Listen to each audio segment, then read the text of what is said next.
Hey guys, कैसे हो। जैसा कि लास्ट एपिसोड में हमने देखा सिल्वर टाइगर किंग जियन सिटी में आ गया था, जहां सभी वारमंगस ने उसे मारने के लिए रास्ते में चारों तरफ से घेर लिया था। और यहीं से नेक्स्ट एपिसोड की शुरुआत होती है, जहां सिल्वर टाइगर किंग और वारमंगस आमने सामने थे। तभी लीजी हुआ या लिनजुई से कहती है कि तुम अपने पर्पल फायर का यूज करते हुए जल्दी से सिल्वर टाइगर किंग पर हमला कर दो, क्योंकि सिल्वर टाइगर किंग इससे बिल्कुल भी जिंदा बच नहीं पाएगा, जिससे फ्यूचर में आने वाले सभी खतरे की झटके में खत्म हो जाएंगे। लेकिन इस पर हम देखते हैं यान लिंजू उसके पास एक ट्रेजर्स को देखकर काफी ज्यादा गुस्सा हो जाती है और कहती है कि लीजी हुआ डिवाइन फायर गॉड ट्रेजर को यहाँ पर अपने साथ लाने का क्या मतलब है। और ये कहकर वे दोनों ही इसी तरह से वहाँ पर झगड़ने लगते हैं, जिसे देखकर सिल्वर टाइगर किंग खुद से ही कहता है ये तो बहुत ही ज्यादा इंटरेस्टिंग है, जो कि वारमंगस के बीच में ही आपसी झगड़े हो रहे हैं। तभी हम देखते हैं इधर लीजी हुआ को यान लिंजू के ऊपर बहुत ही ज्यादा गुस्सा आ जाता है और कहती है कि आखिर तुम्हारा ये कहने का मतलब क्या है। मैं तुम्हें अभी के अभी ऑर्डर दे रही हूँ, जल्दी से अपने पर्पल फायर का यूज करते हुए सिल्वर टाइगर किंग को खत्म कर दो। क्या तुम समझी हो या फिर नहीं। ये सुनकर अब यान लिंजू उससे कहती है तुम मेरी बात ध्यान से सुनो। मैंने और लीजी यांग ने अभी ही थोड़ी देर पहले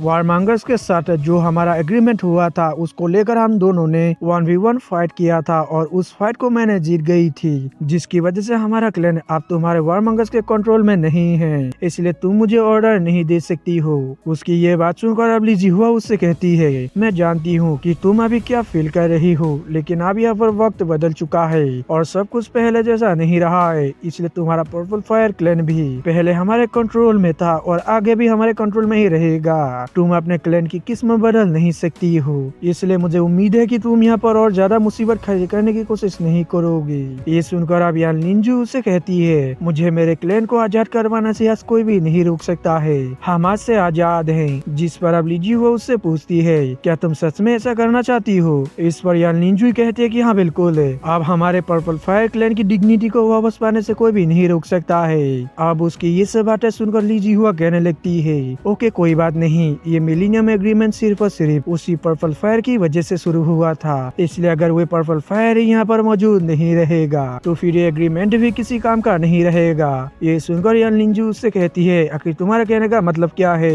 जिस पर लीजी हुआ उसे बिना कोई जवाब दिए ही वहाँ से जाने लगती है, जिसे देखकर वो भी उसके पीछे जाने की कोशिश करती है, मगर तभी रेड किंग कॉन्ग और लीजी यांग बीच में आकर उसे रोक देते हैं और उनके साथ आने से मना कर देते हैं। जिसके बाद वो दोनों भी लीजी हुआ के पीछे पीछे जाने लगते हैं, लेकिन इस पर हम देखते हैं यान लिंजू बिल्कुल भी उनकी बात नहीं मानती है और वो भी उनके पीछे पीछे जाने लगती है। ये देखकर अब सिल्वर टाइगर किंग खुद से ही कहता है आखिर यहाँ पर ये सब हो क्या रहा है और आज मुझे पहली बार इतनी बुरी तरह से इग्नोर किया गया है। और इसी के साथ ही यहाँ पर यान लिंजू भी बहुत ही ज्यादा इंटरेस्टिंग है। ये कहकर सिल्वर टाइगर किंग भी वहाँ से उनके पीछे जाने लगता है। इसके बाद सीन चेंज होता है और हमें उसी जगह का सीन दिखाया जाता है जहाँ लीजी यांग और यान लिंजू पहले फाइट कर रहे थे। और यहाँ पर अब सिल्वर टाइगर किंग भी पहुँच जाता है, जहाँ हम देखते हैं यान लिंजू अपने सभी नाइफ्स को बाहर निकालते हुए लीजी हुआ को गुस्से से कहती है लीजी हुआ मुझे तुम्हें मारने पर मजबूर मत करो। ये सुनकर लीजी हुआ स्माइल करते हुए उससे कहती है कि क्या तुम मुझे मार पाओगे।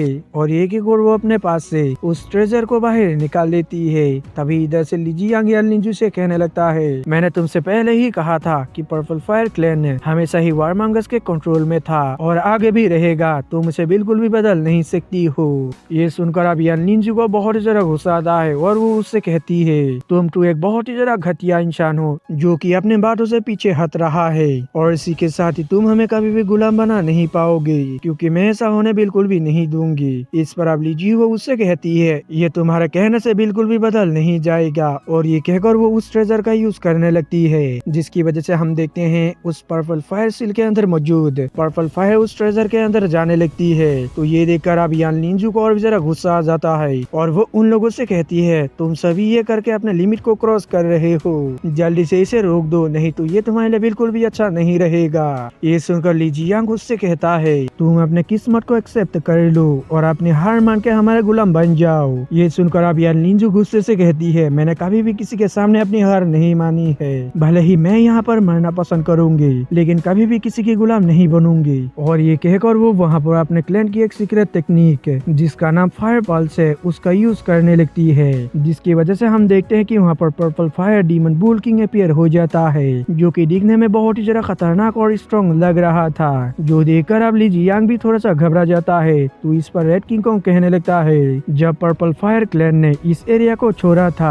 तो उससे पहले उन्होंने फायर पल्स टेक्निक को बनाया था, जिसका यूज करते हुए वो लोग डीमन स्पिरिट को पाल सकते थे, जो टेक्निक वाकई में काफी ज्यादा कमाल का है। और ये केकोरो वो यान निंजू से कहता है, लेकिन यहाँ पर मेरे होते हुए तुम्हारा ये टेक्निक बिल्कुल भी यहाँ पर काम नहीं आएगा। और ये कहकर रेड किंग कॉन्ग अपने सुप्रीम किंग कॉन्ग बॉडी को एक्टिव कर लेता है, जिसकी वजह से उसकी बॉडी काफी ज्यादा बड़ी हो जाती है। तो ये देखकर अब यान निंजू अपने नाइफ्स का यूज करते हुए ली जियांग पर हमला कर देती है, जिस पर ली जियांग भी उसके नाइफ्स को रोकने लगता है। वहीं दूसरी तरफ से डीमन बुल किंग और रेड किंग कॉन्ग भी एक दूसरे के ऊपर हमला कर देते हैं, लेकिन हम देखते हैं यहाँ पर डीमन बुल किंग बहुत ही ज्यादा स्ट्रॉन्ग होता है, जिसकी वजह से वो उसके स्वॉर्ड को पकड़ते हुए उसे पीछे कर देता है। और अब यहाँ पर वो लोग इसी तरह से लड़ रहे थे कि तभी हम देखते हैं कि वहाँ पर पर्पल फायर क्लैन के बहुत सारे सोल्जर्स आने लगते हैं, जो कि आकर उन सभी को चारों तरफ से घेर लेते हैं। जो देखकर ली जियांग उन लोगों से कहने लगता है, पर्पल फायर क्लैन के लोग मेरी बात ध्यान से सुनो, यान निंजू यहाँ पर जो कुछ भी कर रही है वो सब वो यहाँ पर अपने मतलब के लिए कर रही है, ना कि तुम्हारे फायदे के लिए, जिसका हमारा लीडर के साथ कुछ भी लेना देना नहीं है। लेकिन इसके बावजूद भी अगर तुम सभी ने यहाँ पर इंटरफेयर करने की कोशिश करोगे तो फिर इसकी वजह से तुम लोग वारमंगस के गद्दार कहलाओगे, जिसकी वजह से हमारे लीडर तुम सभी को खत्म कर देंगे।